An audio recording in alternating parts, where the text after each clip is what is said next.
center field. Going back is Gonzalez. It is gone! Two-run home run by Schwarber. Stays put, and there's a high fly ball.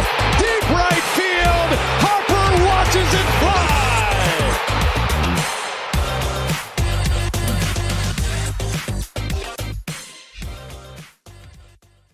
And we are back for another episode of the Double Switch podcast. It's been a while, couple weeks now. I think last time we talked, it was like the Phillies were like 500. They were doing that thing where we thought they could be better, and they were doing stupid stuff. I don't know. I mean, I last week I prepared stuff about like what we should be worried about, but now it's completely different because Phillies are playing well. Say what you want about the competition. White Sox are not good. The Rockies are not good. No, the Reds are okay. But you know, it's nothing's given in baseball. You have to outplay the other team, and we've been doing a lot of that lately. It's been good these past couple of weeks. How you doing, Johnny? Doing well. It's been I know that, like you said, the quality of these teams we're beating up on is pretty low, but it's been nice to at least see the bats get going. And you got to think that's kind of going to spread, kind of contagious. Yeah, definitely. That White Sox team that we played last week, I don't think I've ever seen a team that bad in the history of majors. That might be the worst team I've ever seen. Yeah, it's kind of like in spring training when the team plays like a college, like they play like University of Tampa or like something like that. It felt like there was a massive gap in talent right there. It wasn't great. It was so obvious. But that being said, you know, I think there's a couple of things that we can kind of buy into about what they've been doing lately. I think the best place to start this episode, because it's been a theme for the past couple weeks. This rotation has been absolutely terrific. There's only so much we can say about Zach Wheeler. He's been awesome. Aaron Nola has looked much better than I thought he would. He looks like he really is. He knows what he has to do to be effective at this point, and he's kind of playing into his strengths very well. Command looks very sharp for Nola. Ranger looks like the breakthrough that he kind of had a couple years ago when he was reliever, and then he kind of like lowered his floor a little bit in the next couple of years. It looks like those that high upside that we saw a couple years ago, it's kind of in play right now at this point for the season for him. He's looked absolutely terrific. It comes down to the command. He's commanding all of his pitches super well. And he's just dominant. You know, he's comfortable, dominant. Mm-hmm. And at this point, national media is kind of talking about how awesome he's been. He's rolling. Anything to say about Ranger real quick before I just keep going along with staff? I think Ranger or Nola and Wheeler, if you want to talk about any of those three. I mean, personally, I think 1 through 4 right now, everyone knows their role and is absolutely filling it. I mean, you look at Wheeler, he's been dominant. Like, he just doesn't give a team any hope when he pitches. I was watching his first and third the other day, no outs. He just strikes out 2 and then gets a pop-up. Then just kind of struts off the mound. Nola's been eating innings, 2 straight games of 8 innings pitched. What more can you ask of a pitcher in 2024? And then Ranger and Chris Sanchez, they're just doing more than that we thought. Yeah, Christopher Sanchez is the last name. He's looked okay. Yeah, I would say that the first 3 have probably looked a little better.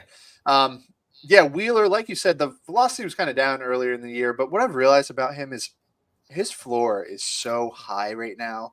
Like, bad Zach Wheeler is a top 10 pitcher in baseball. Good Zach Wheeler, at this point, you can make an argument that he's the best pitcher in baseball. Bad Zach Wheeler is a top 6 to 8 to 10 pitcher. He hasn't had his velo. His command hasn't been super sharp. You look at his past start, he had 4 walks. That's not Zach Wheeler. And then you look up at the scoreboard, and he hasn't given up a run. He's so good at this point. Aaron Nola continues to be the high floor pitcher that we've always kind of known him to be. But now it kind of looks like he's kind of – it seems to be like a every other year thing with Aaron Nola, and we're getting, even year Nola. But the most important name out of the starting corps so far is Spencer Turnbull, who's been amazing. So far, miraculous. Leads the league in ERA. And this is a guy who we signed for $2 million. didn't expect anything from him. I think the thought was that he was going to be a long man, maybe get spot starts sometimes. Yeah. He's come out and been everything we could have hoped for. The StatCast numbers back it up. He's pitching well. Like he's pitching. Mm-hmm. It's not fluky. It's not, oh, you're playing the White Sox, they stink. That's a part of it. But he's pitched phenomenal. You know, he's competitive. He's given up soft contact. The new sweeper that he added is a good pitch.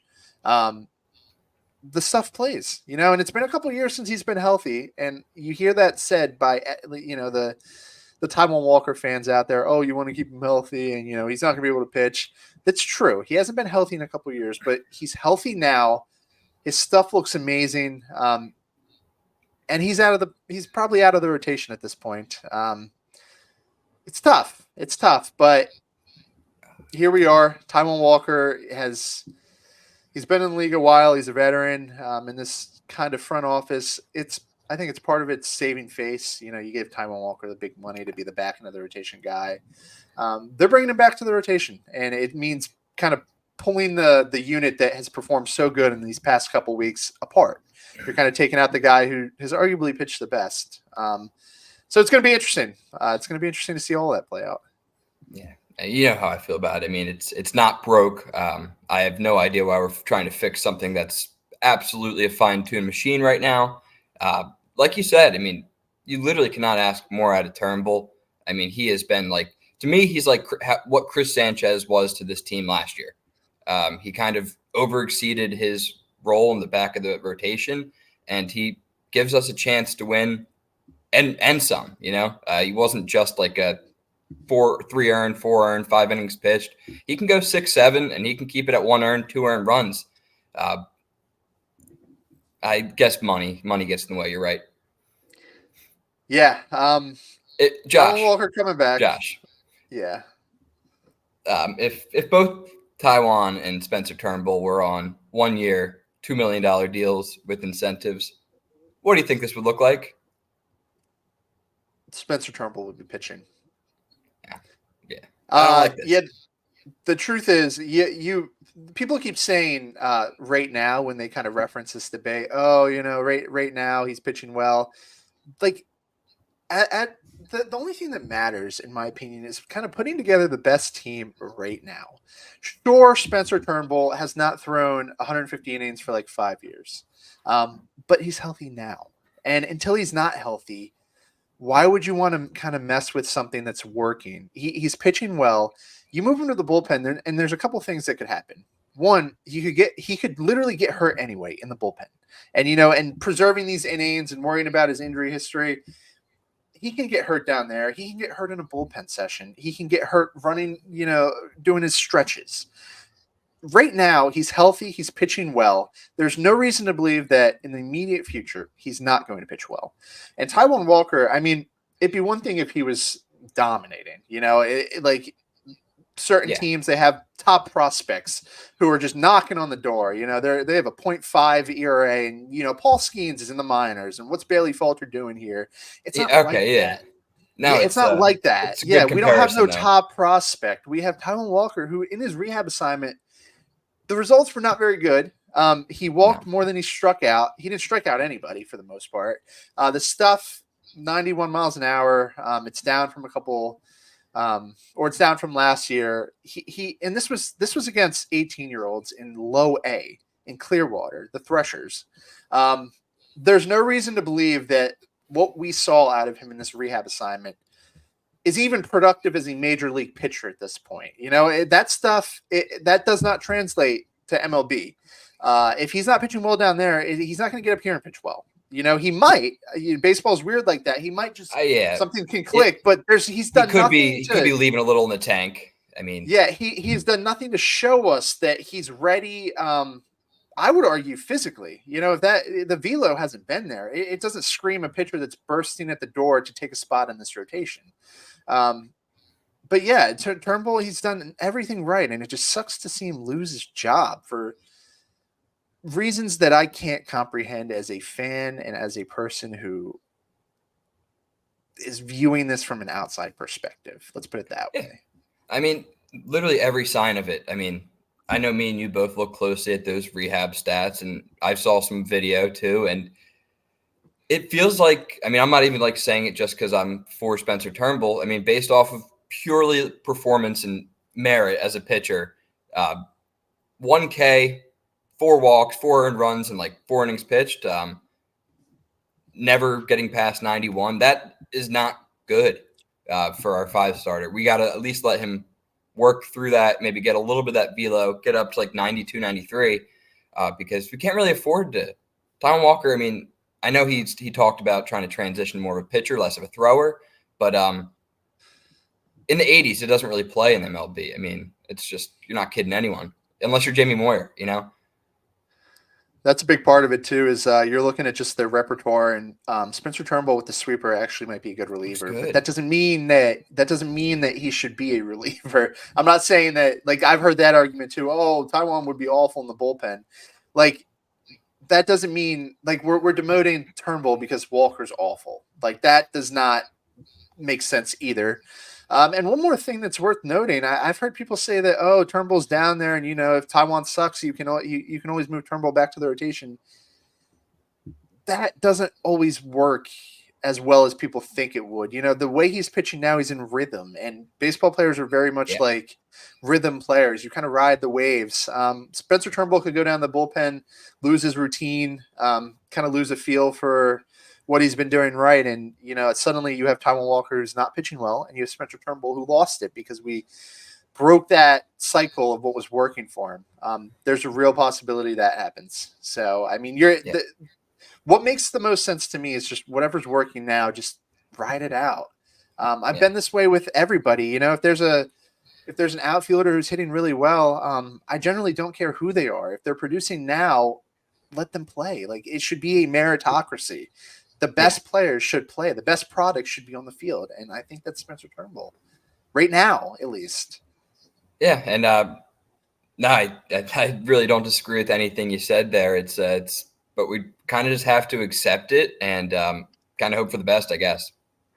It is frustrating. It's the most frustrated I've been with a move that this is a front office move for the record. I don't think Thompson has anything to do with this. It's the most frustrated I've been with the Dombrowski decision-making regime since he's gotten it's shocking. here. It's very shocking to me just because it's we talk about wanting to be like the best organization in baseball, and the best organizations in baseball don't let these sort of biases. Like, I get he has a reputation that we signed him to be a 3-starter. Sorry, I've seen plenty of contracts not work out. Like, it happens. You have to like own it and put the best player there. I mean, either way, you got to do what's best for the team. Yeah, it's reminiscent of Didi and Bryson Stott. It's not super different. Yeah, it is. And we had a sour taste in our mouth, and we still do. That was awful, and it was infuriating to watch that. But I'll leave it with this: it better work.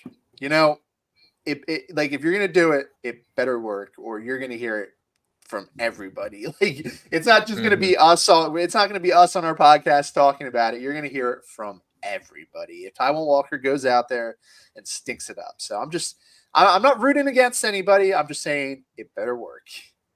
Yeah, no, I'm almost like starting to like feel bad for the situation just because everyone's so down on Taiwan. But let's move on.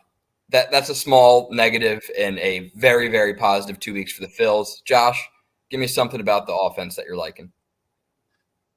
I think it's in my nature. I think there's just one way I can go with this. Alec Bohm is awesome. I have said this before. I've said this when he was bad. I've said this when he was a prospect.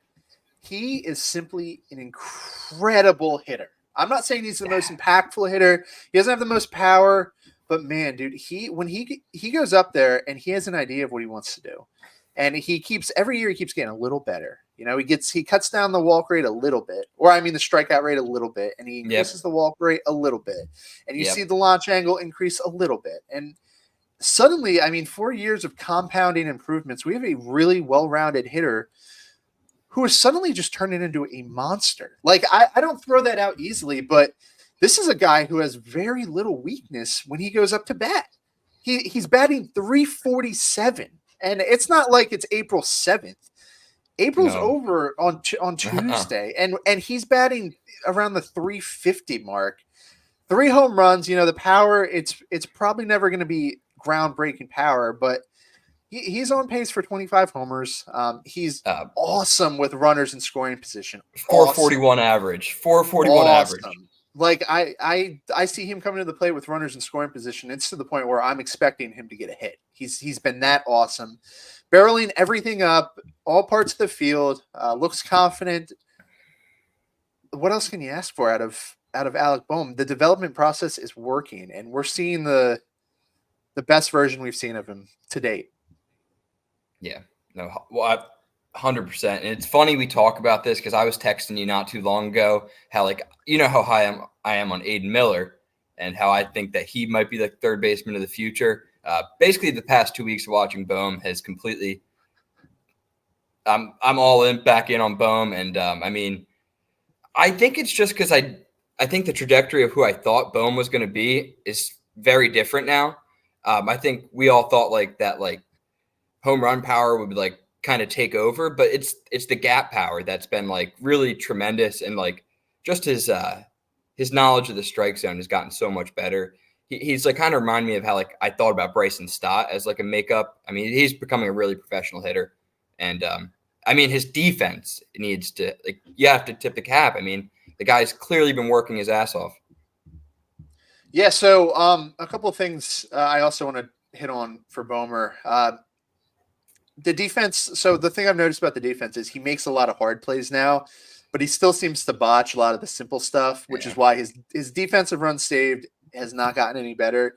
But his outs above average is really good now because you see a lot of diving plays out of him, which is you'd rather have that player than the guy who doesn't make those plays and is not the best defensive player. He's a little more aggressive, and I think it results in a net positive for his defense. And the biggest thing that I've noticed is his idea of the strike zone is something that you see, his command of the strike zone, something that's common with the best hitters in baseball. His walk rate's up to, I want to say it's don't mark my words on this, but it's 14%, which is that's a pretty elite walk rate. 2 years ago it was 5.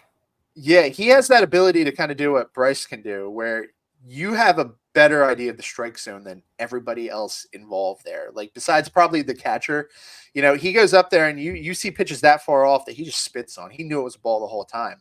And that results in a high OBP player. I checked his OBP the other day, 423 before the Thursday game. And for reference, Nick Castellanos' OPS before the Thursday game was 431, his OPS, and Alec Bohm's OBP was 423. So this is a guy who's getting on base at 42% of the time. Gap to gap power. This is a huge development for this team, especially as you see, we'll touch on him too. The big power bat that was supposed to be Nick Castellanos has been dreadful. And you kind of just wonder where we'd be if Alec Bohm hadn't stepped up throughout this month and produced some serious output. And this isn't a fantasy baseball podcast, but I found this super interesting. Let's see if you can guess the top 3 third basemen in fantasy baseball right now. And obviously Alec Bohm's one of them. So let's see if you can kind of guess who he's between 1 and 3. He's number 2. So it's definitely Jose Ramirez, number 1. He's number 3. Okay. You might actually not get it. He's a star, but it's a weird one.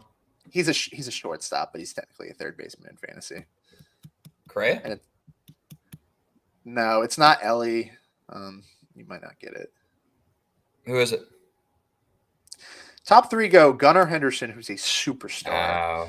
Yeah, Alec Bohm is 8 points behind him, and then he's about 8 points ahead of Jose Ramirez. That's how good he's been. That's the company he's in at third base. Those are superstars, and Alec Bohm's right there. Huge development. That's awesome. Yeah, kind of just I'm stoked about what we can expect from him.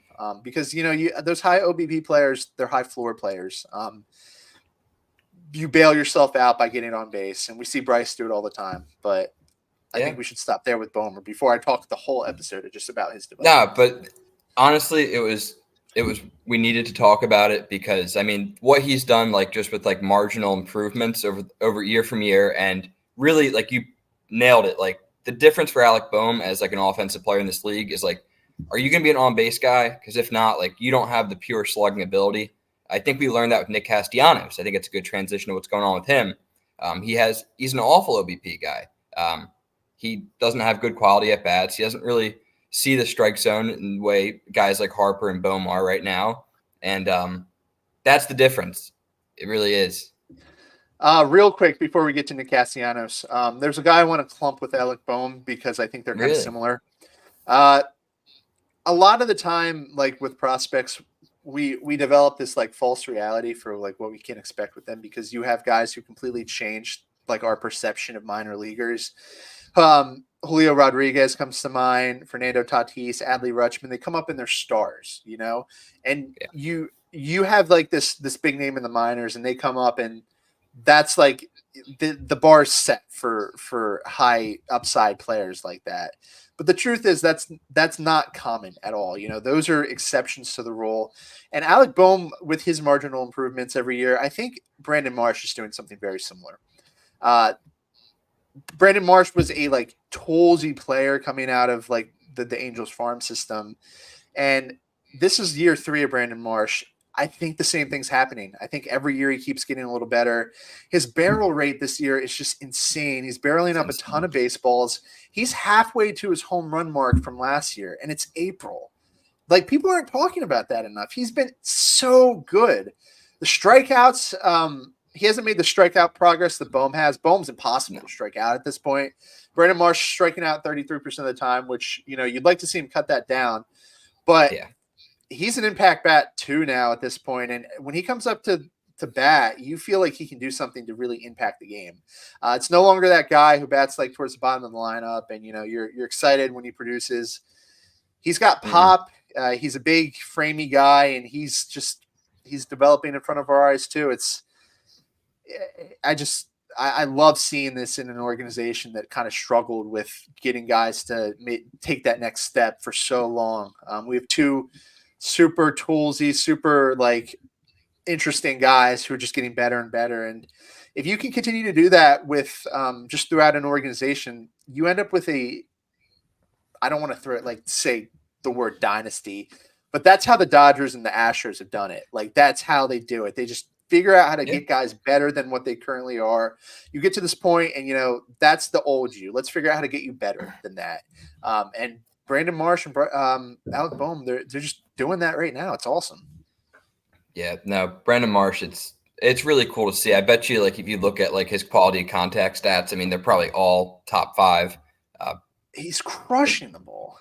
And it's such a great profile to have on this team, like a lefty that with like such like great like OPS ability. And Woba, we were talking about Woba the other day. Great Woba guy right there. Loves Brandon Marsh. Yeah. Yeah, Brandon Marsh puts the ball in the high OPS guy. He can get on base. Yeah. I mean, his walks and strikeouts are interesting. They're kind of more towards the Harper Schwarbers of the world, but Schwarber, we'll see how he ends.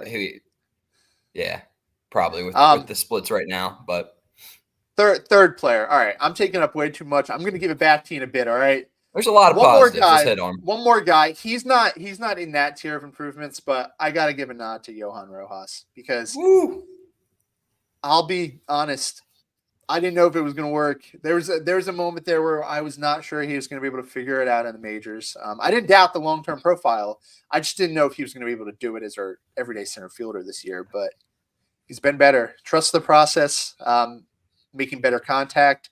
He's the fastest guy I've ever seen, it feels like.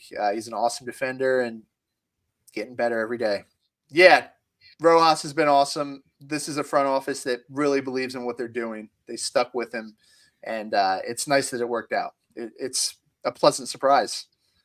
Yeah, and I love it because now no one can complain about him. I liked him out in center field. Now he never has to leave if he hits like this. because I love watching him play center field. It's fun. So. Trey Turner, Bryce Harper, Kyle Schwarber, JT, keep doing you. You guys are awesome. Yes, You guys are please. sick. No complaints with anything you guys are doing.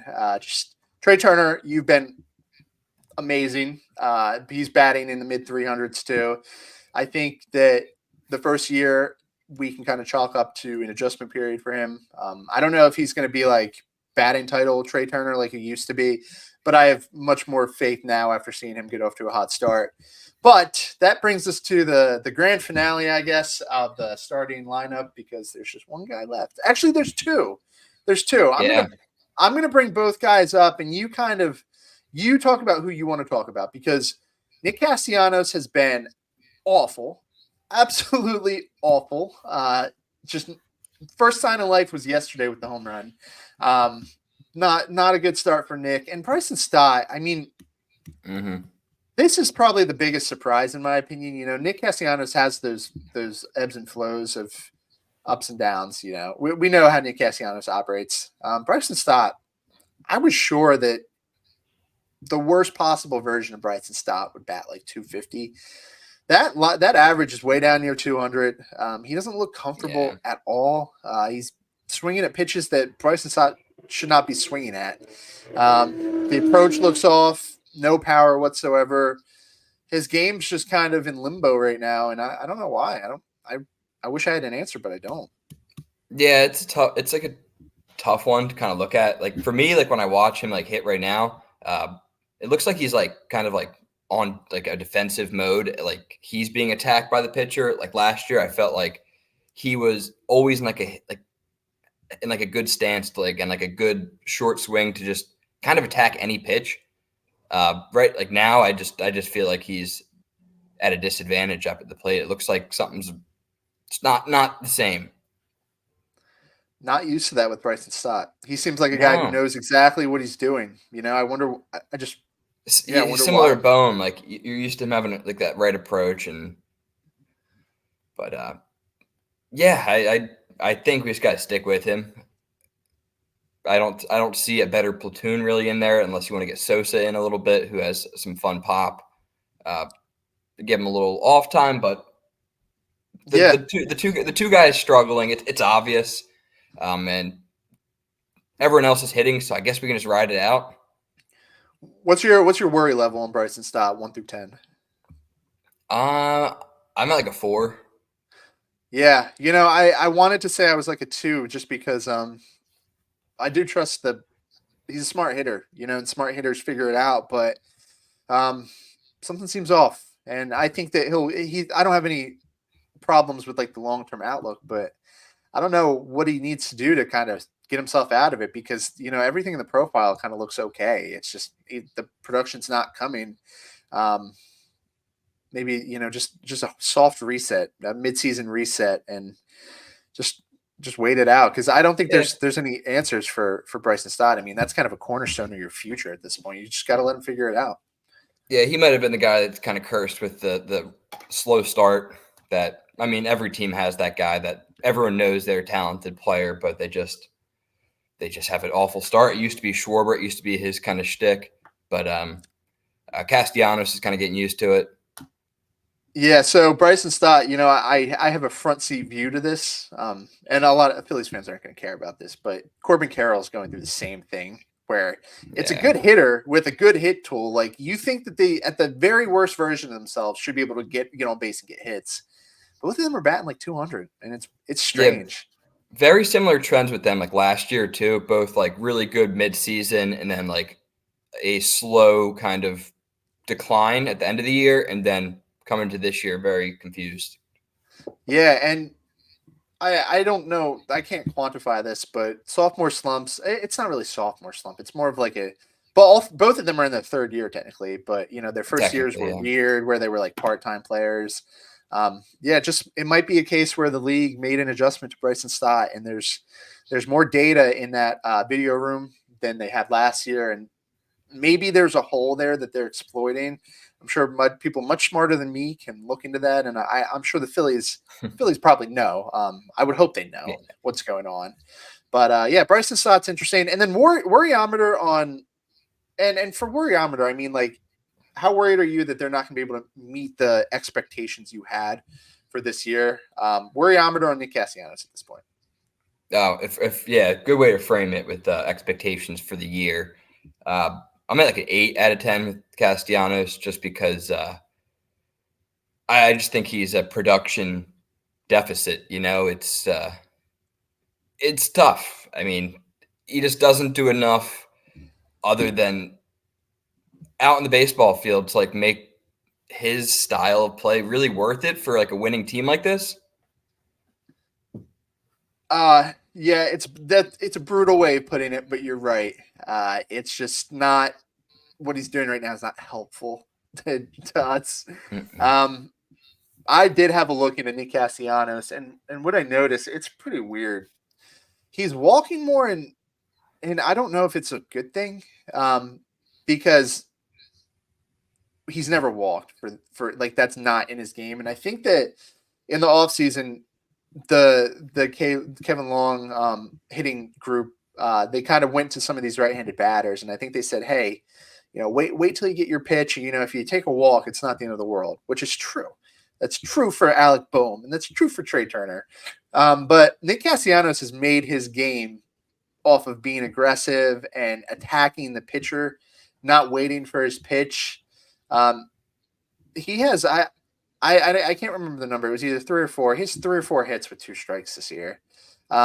Waiting in the count and kind of seeing a couple pitches. I don't think it's working for him at all, because he's putting himself in a defensive position and he doesn't have a good enough hit tool to bail himself out of that. He's made a living off of attacking pitchers and swinging early in the count and kind of ambushing them. I don't want them to. It's so tricky because you do want them to see more pitches and stop swinging at those sliders outside, but you can't have him waiting and going up there and just getting himself into these awful counts, because pitchers they're gonna like they know what Nick Castellanos is at this point. The book's out on Nick Castellanos. I think the best plan would just be to tell him to do what he did his last year. He wasn't the best, impactful hitter, but you look at the counting stats and he was productive, and that would be a heck of a lot better than what he's doing now, because he's just not helping anywhere right now. Yeah. No. That was actually really well said. I didn't really even consider the whole patience and walk, like kind of trying to increase his at bats and walks as like a negative factor for him, because you always think a higher OBP kind of correlates to better stuff, but he might just be a different player. And that's why I've been kind of screaming to the internet that, like, I like Nick Castellanos. Like, I feel like that kind of gets misconstrued on this podcast.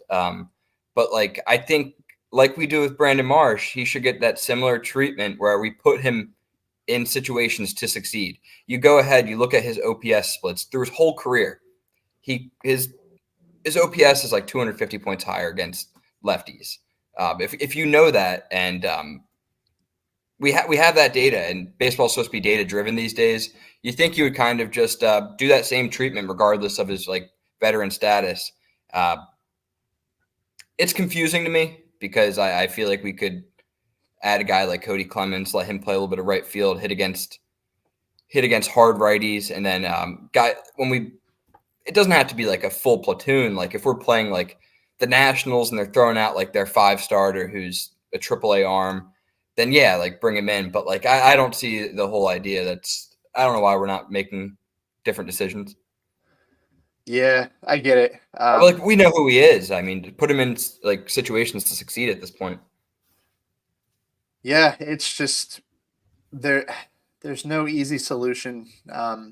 I completely agree with where you're coming from. Like the best product on the field is obvious. Like the numbers will tell you the best product on the field, and the numbers never lie. Cody Clemens is a major league hitter. I'm not arguing for Cody Clemens. Player. I'm not saying, he should take anybody's spots, but the truth of the matter is Cody Clemens can come up to a major league team and produce. And I think that's more than what Nick Castellanos can do at this point. There's certain like human emotion things that we don't factor in because obviously we've never like managed personnel. That part I can't speak to. I 100%. don't. Yeah, I can't speak to that part, and I get that part. People are going to point that out, and that's true. But it's just and I don't want to go back to the other side. Like, it's so obvious that Spencer Turnbull is just a better option right now. There's no argument against that. Right now, Spencer Turnbull is the better option. And right now, Nick Castellanos is terrible. I think that, I do think that he does figure it out a little bit. And I think that, 250 with like 15 to 20 homers is still on the table. I don't think that he's going to match his numbers last year. But you just have to really think about what the team, like the best product you can put on the field. And it's tough watching Nick every night. And it's a while now. At this point, the data is starting to kind of solidify. You're 1 month in, and there's nothing. There's nothing. The first sign of life was yesterday. So if you're watching this, we did not factor that in. We don't know what's going to happen tonight. He might go 4 for 4, right. but based off of what we've seen, just it's been real bad. And the concern level for this year. Go ahead. Yeah, I know you're trying to. But I mean, it's like you're saying, like there's no like positive trends like that are like encouraging as like fans to like the team. Like, yes, like what it feels like is like the Phillies just hold out for his like two-week hot streaks. We don't know when they're coming, which is kind of like an ignorant way to like run a team. I mean, I might be talking because I don't manage people. I manage my MLB The Show like franchise. Your but fantasy like team. Yeah, like my fantasy team. Like obviously, like it's not like I'm not like talking to a player and telling him that. Yeah, hey, they're not mad. They're not mad when you put them on the bench. Yeah. Exactly. Yeah, that's exactly right. But I don't know. It just feels like it's a data league, and the best teams use data, and we can't just hope for hot streaks. Yeah, I agree completely with that. And one final point, so people are going to say that, like, I understand that we're looking at it like from a right now like move, but there's data from yet last year and the year before that show that Nick Castellanos is regressing. He seems to, the hit tool is not getting better. That's not a player whose track record is so consistent at this point that that he's not Bryce Harper. He's not going to get his stats. Like, it's different. And Taijuan Walker was bad last year. He hasn't looked good. Like, that's not a player on the upswing. That's a player who's getting worse. And there's no evidence that we can see, at least, which is why we're here talking about it, that shows otherwise. So, we're watching these players perform, these Cody Clemens and these Spencer Turnbulls, and it seems so obvious to me. It's tricky, but it's my point of view, and that's all I have. Yeah, no, we see that the trends like, as fans, and we see like it just feels like guys like Walker and Castellanos are like it's a gamble. Like depending on them, when you have something that is just so like in front of your face, like wow, that's working. You feel like you just take that, but there's so much more. It's a game of human beings, not numbers. We've learned this before. Numbers aren't everything. So, yeah. Obviously, I want both these. I want Taijuan Walker and Nick Castellanos to shut me up and just kind of go out and be lights out now. Yeah, no, absolutely. Yeah. I'm rooting for him. I want it to work. I absolutely want it to work. I'm not sure it's going to work though, and that's what gives me concern here. And then, like, just to simplify this down to like the most basic molecule here. You are a fantasy manager. You just made this decision. Like, who would you rather have in your starting rotation? You had Spencer Turnbull, and like you didn't add Taijuan Walker when Spencer Turnbull lost his job. Like, Spencer Turnbull has a 1.23 ERA. He's just good right now, and I just hate seeing him removed. I guess we should probably name the episode "Don't Remove Spencer Turnbull" because that's what we talked about the whole time. But it's tough, man. It is tough. It's tough to watch. Yep, it's a tough one. It's just I don't even want to moan and groan about it because I'm a Spencer Turnbull was a Turnbull fantasy owner. I had to drop the number 22nd starting pitcher in the league in fantasy. 13. Don't even get me started. All right. But yeah, there's something to be said about number 5 that makes teams uncomfortable and can strike out batters and not walk 5 batters. But wishing the best. Clearly, Dave Dombrowski did not know the impact he was having on your fantasy team. Because if he did, he definitely would have kept him in the rotation. I know. If he knew that I just lost Luzardo too, he would have really helped me out. It's tough. It's tough out there. Dave.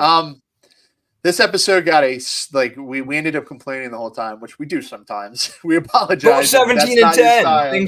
Things are awesome. Yeah, things are good. There's plenty to talk about that's good, and I think that if you're a Phillies fan, you got to be happy right now because this team got off to a good start, which is new for us. We never do that. We're beating the teams we should.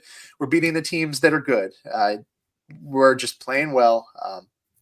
We're in a good spot. If you would have told me, we're 7 games over 500 and there's a day left in April, I'd be thrilled. So I think that's the note we should leave this episode on.